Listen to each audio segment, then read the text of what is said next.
নমস্কার বন্ধুরা, রিঙ্কু রান্নাঘরে আজকের আমার রেসিপি হলো ফিরনি। এখানে 100 গ্রাম আমি গোবিন্দভোগ চাল ভিজিয়ে দিয়েছি। এই চালটা এখন বেটে নেব। এখানে আমি 1 লিটার দুধ নিয়েছি, দুধটা এখন ফুটিয়ে নেব।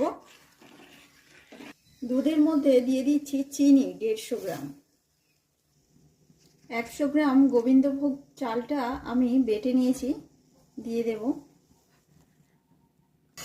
দেখুন বন্ধুরা, চাল দেওয়ার পরে সব সময় এই রকম নাড়তে হবে, না হলে তলায় লেগে যাবে, এই রকম ডালা পেকে যাবে।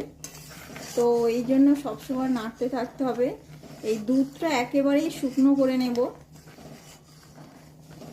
ফুটতে ফুটতে কত গাঢ় হয়ে এসছে। এখন দিয়ে দেব এলাচের গুঁড়ো, বাটার হয়ে এসছে। এখন আমি দিয়ে দেব 1 চামচ গোলাপ জল, 1 চামচ কেওড়ার জল। ওপর থেকে কাজু, কিশমিশ আর পেস্তা কুচিয়ে আমি সাজানোর জন্য ওপর থেকে দিয়ে দিলাম। এখন আমি ফ্রিজে ঢুকিয়ে দেব।